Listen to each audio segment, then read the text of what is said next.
moments after your last breath? Have you felt that strange mixture of fear and curiosity when you think about crossing that invisible threshold between life and eternity? Perhaps you have lost someone you love and your heart aches to know where they are, what they feel, whether they need your prayers. Today, you are going to discover something that will transform forever how you understand death, purgatory, and the infinite mercy of God. Saint Faustina Kowalska, the Secretary of Divine Mercy, received visions so clear and so profound about the destiny of the soul immediately after death that reading them will shake the very foundations of how you see your own life. What you are about to hear is not theory, not speculation, not human opinion. These are revelations that came directly from the lips of Jesus to the heart of a simple nun who wrote everything in her diary with trembling hands and tears of love. Before we begin, I invite you to subscribe to the channel so you do not miss more teachings and counsel from Saint Faustina. Imagine for a moment that your eyes close for the last time, your body becomes still, your breathing stops, and those around you begin to weep. But something extraordinary happens in that instant. Your soul, which until now was united to your flesh, suddenly becomes free, light, alive in a way you never experienced while on earth. Saint Faustina describes this moment with words that pierce the heart. She wrote in her diary that she saw the soul leave the body so lucid and so alive that she marveled. There is no darkness, no void, no nothingness. Instead, there is a light so bright that it reveals everything. In that very first instant after death, your soul sees with absolute clarity everything you did, everything you thought, everything you loved, and most importantly, how much God loved you. It is as if your entire life passes before your eyes in a flash of lightning, but not as a film or a memory. It is a revelation of truth. You see your sins not as mistakes you made, but as rejections of the love that was always calling you. You see your good deeds not as achievements, but as little responses to a grace that was immense. And you see God not as a distant judge, but as a father who never stopped pursuing you with tenderness. What do you feel in that moment? Saint Faustina says that the soul is seized by a profound astonishment. Some souls cry out with joy because they recognize how much they were loved. Others tremble with regret because they see how little they responded. But none can deny the truth. The light of God leaves nothing hidden. Every word spoken in secret, every intention of the heart, every act of mercy or selfishness stands naked before that gaze. And here is the most beautiful part. Even in that moment of total revelation, the soul does not experience condemnation from God, but an invitation. Jesus looks at the soul with such tenderness that it cannot bear it. That look is not one of anger, but of infinite love. It is the same look he had on the cross when he said, "Father, forgive them." The soul understands in that instant that its entire life was a journey toward this encounter, and that every breath, every heartbeat, every tear was preparing it for this moment of truth. Are you ready to see yourself as God sees you? Are you prepared to stand before that light and let it reveal everything? This awakening of the soul is not the end, but the beginning. Saint Faustina teaches us that death is not a closing door, but an opening window. The body sleeps in the earth, yes, but the soul wakes to a reality more real than anything it knew before. And this awakening is the first step in a journey that will last through the first year after death and beyond, a journey of purification, mercy, and ultimately glory. But to understand this journey, you must first understand what happens immediately after this moment of awakening, when the soul stands face to face with Christ in what the Church calls the particular judgment. That is where we will go next. And I promise you, what you discover will change not only how you think about death, but how you live today. The spiritual mantra for this moment is simple but powerful. Death is the beginning of love that nothing can interrupt. Carry these words in your heart. Let them comfort you when you face loss. Let them remind you that every goodbye on earth is a hello in eternity. Write in the comments, "Jesus, let me see myself through your eyes." And now, let us continue, because the revelation is only beginning. The moment your soul awakens and sees the light of truth, something even deeper happens. You find yourself standing before Jesus Christ himself. This is not a dream, not a vision in the mind, but a real encounter. The Son of God, who died for you, who called you by name your entire life, now looks at you face to face. Saint Faustina describes this meeting with words that make the heart tremble. She wrote that the Lord looked with such tenderness that the soul could not bear it. The soul saw all the love of God and how little it had responded. This is the particular judgment, and it is not what most people imagine. There is no courtroom, no list of sins read aloud, no gavel striking a wooden bench. Instead, there is a gaze. The eyes of Jesus, filled with mercy, pierce through every layer of your soul and reveal everything. In that look, you see yourself as you truly are. not as you pretended to be, not as others saw you, but as God always saw you. You see every moment of your life illuminated by His love. What does that gaze reveal? First, it shows you every time He called you and you answered. Every prayer you whispered in the darkness, every act of kindness you offered without recognition, every moment you chose love over selfishness. Jesus smiles at these memories and His heart rejoices. But the gaze also reveals every time He called you and you turned away. Every sin you committed, every person you hurt, every chance to love that you refused. You see how your choices wounded His sacred heart, how your indifference made Him weep. Yet even in showing you these things, His look is not one of condemnation. It is the look of a lover who was betrayed but still loves, the look of a father whose child ran away but who never stopped waiting at the door. Saint Faustina saw this so clearly that she wrote, "His mercy is greater than all our miseries." And in that moment of judgment you understand that the verdict is not imposed from outside, but chosen from within. Jesus does not send anyone to hell. The soul itself chooses. If you see His love and you embrace it, you move toward purgatory or heaven. If you see His love and you reject it, you turn toward the abyss. Think about this carefully. The particular judgment is not about God deciding whether you are good enough. It is about you deciding whether you want His love or not. Jesus shows you everything, including His own heart pierced on the cross for you. He shows you the drops of blood He shed, the thorns that cut His forehead, the nails that held Him there, and He asks silently, "Was this not enough? Did I not prove my love? Will you accept it now?" Most souls, when they see this, cry out in sorrow for their sins, but also in gratitude for such immense mercy. They want to be purified. They long to be made worthy of the embrace they now see waiting for them. These souls pass into purgatory, where the fire of God's love will cleanse them. But there are souls, Saint Faustina sadly reports, who even when shown this love, harden their hearts and say no. They prefer their pride, their anger, their sin to the humility of accepting grace. These souls fall into hell, not because God cast them there, but because they cast themselves away from Him. Do you see the difference? The judgment is mercy offering itself. The sentence is your own choice. Saint Faustina also reveals something beautiful about this moment. She says that when the soul accepts the judgment with humility and trust, Jesus Himself becomes its advocate. He points to His wounds and says to the Father, "I paid the price for this soul. Let mercy triumph." And the Father, seeing the blood of His Son, cannot refuse. This is why the Church teaches us to trust completely in divine mercy, especially at the hour of death. If you have lived in grace, if you have sought forgiveness, if you have loved even imperfectly, that moment of judgment will be a moment of consolation, not terror. But even if you have fallen many times, even if your sins are great, if in that final instant you turn to Jesus and say, "Lord, have mercy on me," He will not reject you. His promise is clear. The soul that trusts in my mercy is the happiest, because I myself take care of it. So as you live today, prepare for that encounter. Do not wait until the last moment. Live now as if you were already standing before that gaze, because in truth, you are. He sees you right now with the same love, the same mercy, the same invitation. Will you respond? The mantra for this chapter is, "Jesus, I trust in your merciful gaze." Write in the comments, "Jesus, I trust in you." And let us move forward to discover what happens next in the soul's journey through the first year after death. After the soul passes through the particular judgment and accepts the mercy of Christ, most souls do not go directly to heaven. Why? Because even though they are forgiven, they are not yet fully purified. Sin leaves wounds, attachments, stains that must be healed before the soul can enter the perfect joy of God's presence.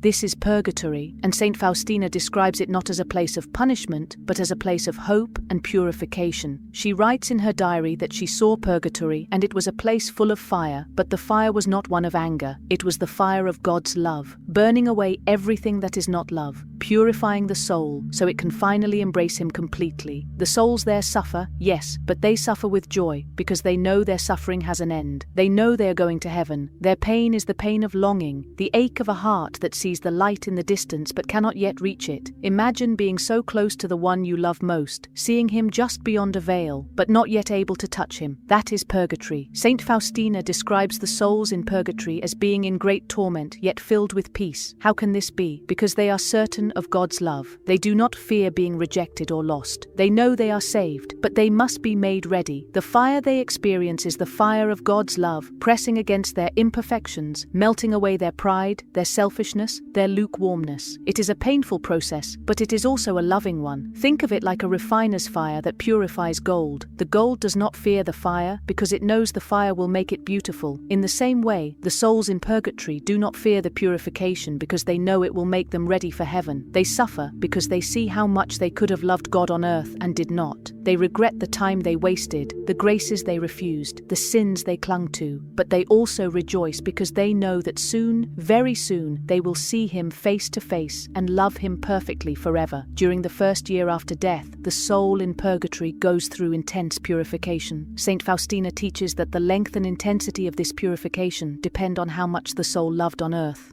Those who loved greatly and lived close to God spend little time there. Those who lived lukewarm lives, who sinned often and repented late, may spend much longer. But here is the beautiful mystery. The souls in purgatory cannot help themselves. They cannot pray for their own release. They can only wait, longing for God, burning with desire for Him. But we, the living, can help them. Every Mass offered, every prayer said, every act of mercy done in their name brings them relief. Saint Faustina saw this clearly. She writes that the souls in purgatory begged her for prayers and said, "Do for us what you can." They are aware of us. They know when we remember them. And our prayers are like drops of cool water on their burning thirst, like rays of light in their darkness. When you pray the chaplet of divine mercy for a soul in purgatory, Jesus Himself applies the merits of His passion to that soul and shortens its time of purification. Now I want you to do something. If this message has touched your heart, if you feel moved by the suffering of these souls who wait in hope, write in the comments, "I will pray for the souls in purgatory." Make this your commitment. Subscribe to the channel so you can continue to learn how to help them. And know this, when you help a soul reach heaven, that soul becomes your intercessor forever. They do not forget who prayed for them. When they finally see God, they turn back and pray for you with a power you cannot imagine. This is the communion of saints, the beautiful truth that we are all connected, living and dead, all part of one body in Christ. So do not think your prayers are small or useless. They are powerful, they change destinies, they open the gates of heaven, and one day, when it is your turn to stand before Christ, those souls you helped will be there waiting to welcome you home. The mantra for this moment is, "My prayers are rays of mercy for suffering souls." Let us continue now to discover more about how the living can assist the dead, and how the first year after death is a time of extraordinary mercy and grace. One of the most consoling truths that Saint Faustina reveals is this: the souls in purgatory are not alone. They are not forgotten. They are surrounded by the prayers, sacrifices, and love of those still living on earth. Every time you go to Mass and offer it for someone who has died, every time you pray a rosary or a chaplet of divine mercy for them, every time you give alms or perform an act of charity in their name, it reaches them like a ray of light piercing through the darkness. Saint Faustina describes these prayers as rays of mercy that bring immense relief to the suffering souls. She writes that when she prayed for them, she could see their torment lessen, their faces brighten, and sometimes she even saw souls being released from purgatory immediately and rising to heaven in gratitude. This is not imagination or pious legend. This is the teaching of the Church and the testimony of the saints. Our prayers have real power. They are not just words floating into empty space. They are acts of love that reach across the veil between life and death and touch the very heart of God. Think about the first year after someone you love has died. This is the most critical time. The soul is in the deepest part of its purification. It suffers the most intensely because it is being stripped of every attachment, every trace of sin, every comfort it clung to on earth. But this is also the time when our prayers are most needed and most effective. Saint Faustina teaches that we should not wait.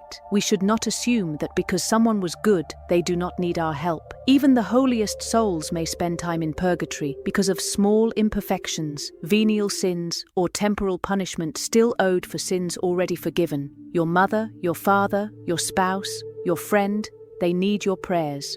They are calling out to you from purgatory, begging you to remember them. And here is the beautiful truth. When you pray for them, you are not just helping them. You are also helping yourself. Every act of charity, every sacrifice offered for the dead, increases your own holiness. It detaches you from this world and orients your heart toward heaven. It teaches you to love beyond death, to see life as a preparation for eternity. What are the most powerful ways to help the souls in purgatory during this first year? Saint Faustina gives us clear guidance. First, offer Holy Mass for them. There is no prayer more powerful than the Mass, because it is the sacrifice of Jesus himself being presented to the Father. When the priest lifts the host and says, "This is my body, given up for you," heaven opens and torrents of grace flow down upon the souls we remember. Ask your priest to say a Mass for your deceased loved ones. Make it a regular practice, not just once, but many times throughout that first year. Second, pray the chaplet of divine mercy for them. Jesus promised Saint Faustina that when this prayer is said for the dying or the dead, it brings them immense mercy. The chaplet is short, simple, and incredibly powerful.